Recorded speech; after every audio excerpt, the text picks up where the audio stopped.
Welcome back to Drafting with Mark, and in this video we're going to be taking a look at creating this shape. Now you can see on this drawing here that we have dual dimensions with millimeters being at the top and inches being at the bottom of this. So if that's something that you want to learn, you might want to take a look at the dimensioning video that's going to follow this one. But in this one, we're just going to draw the shape, so let's go ahead and get started.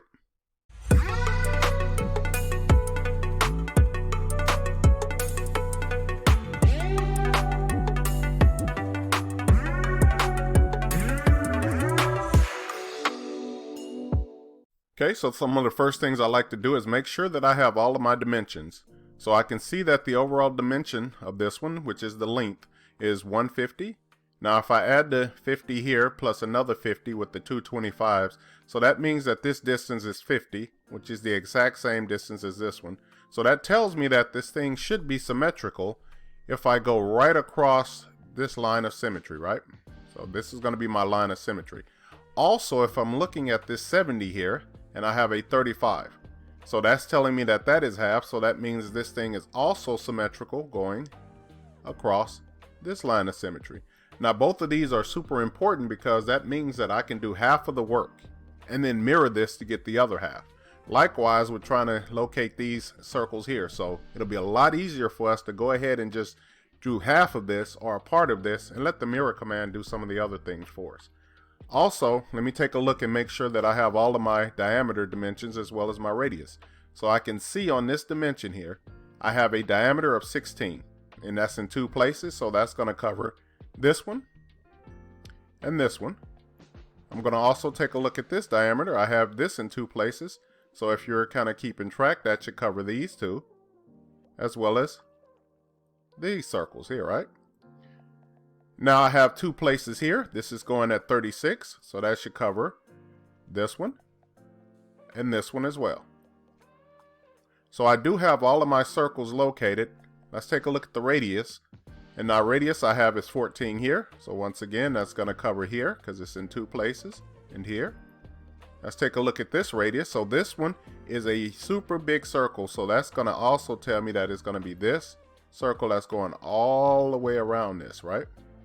And I have this in two places, so that's also telling me that I have a circle located along this side as well.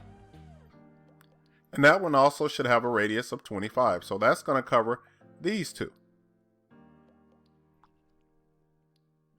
If I'm taking a look at, I have a 15 and it's in four places, so I have one that's sitting here, which is 1, 2, 3, and 4. So that's covering that. And then we have one that has four places on a radius of 10. So that's going to give me here and here, as well as these two on the other side, right? So now I have all of my dimensions. I have everything that I need to create this. So what I'm going to do is I'm going to start from this side because you can see this is where all of my dimensions are generating from. So they're generating from this center point. When you find out where you're going to generate things from, that gives you a good clue of where you want to start from, all right? So let's go ahead and jump over to AutoCAD and go ahead and start drawing this. Let's go ahead and start with our normal housekeeping here. We're going to turn the grid off. And then I'm going to turn my ortho on. Let's go ahead and check the running O snaps that I have on. These are going to be the typical ones I have on.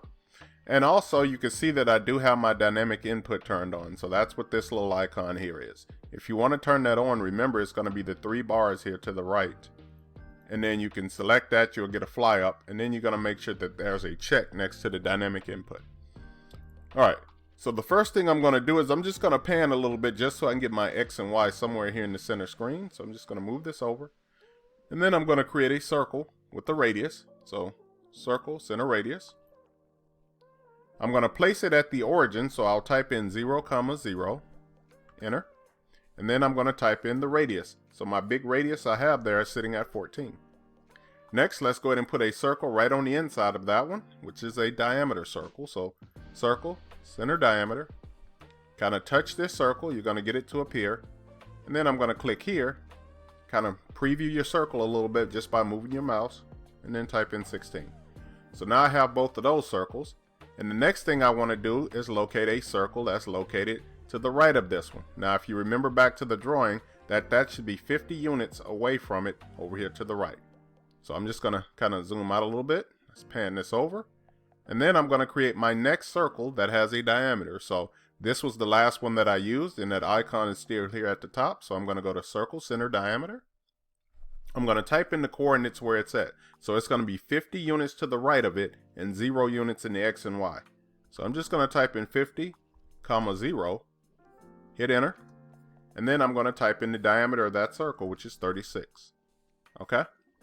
Let's go ahead and place the circle with a radius on the inside of that one. So circle, center, radius. I'm just going to touch my circle here. Click on the center. Give it a little preview and type in 25. Okay. Now I have this one. And now I'm going to switch back over to the drawing to show you my thought process here on the next one. Okay. So my 0, 0 is located at this point currently, right? Now I can do simple math and tell you exactly where that is. So I got two choices here. I can keep my origin here and then tell it that my next coordinates is going to be the 50 plus the 25. So from this location, I'll go 75 in the X direction, and then I have to go up in the Y direction, which is going to be 35. So my coordinates for that will be 75, 35, right? Real simple. Real easy to use if you know where your origin is at. You also have another option here. And what I can do with that is I can just simply move my UCS if you don't want to have to do the math of or say these numbers are something different, or might be some decimals or something of that nature equated to this. I have the option of going ahead and moving my origin to here. So I can put a new origin location here. And then from that point, all I can do is simply just tell it that it's 25 in the X direction and 35 going up. Either way is acceptable. It's just how complicated is the math sometimes. This one happens to be a real simple process to do, but if the math was a little bit more complicated and you don't feel like pulling out a calculator, sometimes it's a lot easier just to simply manipulate the UCS. So what I'm going to do in this case is, since I gave you the coordinates for the 75, 35, you can go ahead and use that option, but what I'm going to do is just move the UCS, and from that point I should be able to type in the 25 and the 35. Alright, so what I was explaining to you is that I can simply move this UCS. I'm going to select it, then I'm going to select the square here, and then I'm just going to touch one of these circles and I'm going to click on the center. So now I've moved my origin. That tells me that I need to go 25 that direction and 35 up when I start my next circle. That circle has a radius on the outside of 15. So I'm going to go to circle, center radius, just by clicking that one. That was the last one I used. I'll type in the coordinates. In this case would be 25, 35. So we're going 25 to the right, 35 up.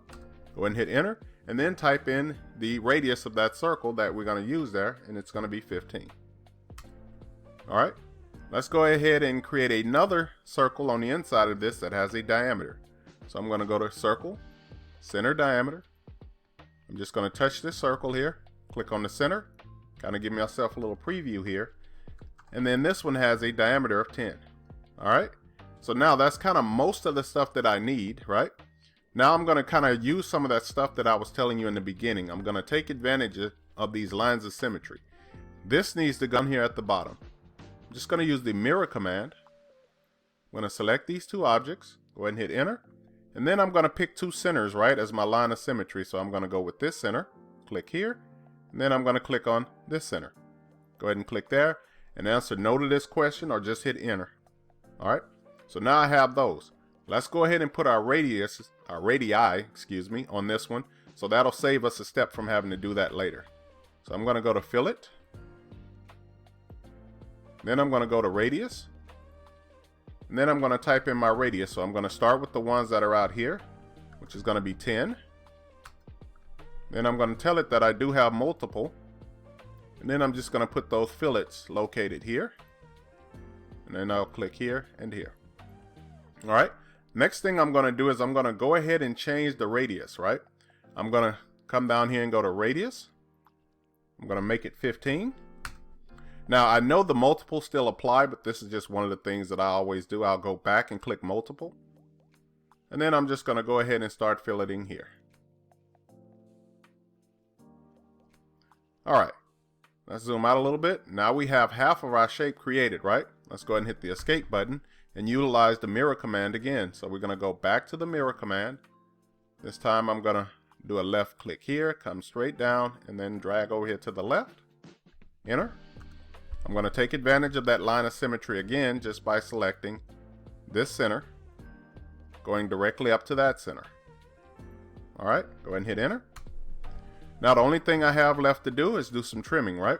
So let's go ahead and go to trim, and then let's start trimming off all of these shapes, right? So let's go ahead and take out that, do this. And we got one more little trims here in the back. All right, go ahead and hit the escape button.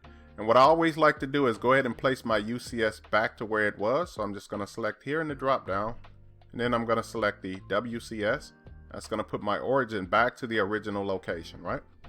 And that should be all I need to create this one. So hopefully I explained this one quite well, of kind of understanding the lines of symmetry and utilizing the fillet commands and radius and things of that nature. So just remember that in the second video of this, I'm gonna put this on a title block, and then I'm going to explain to you how dimensioning work, especially when you have millimeter units at the top and you're going to have English units at the bottom, or imperial units. So if that's something that you want to see, go ahead and stay tuned for that next video that's going to be coming out with that kind of solution on it. All right, so thank you for watching, and until the next video.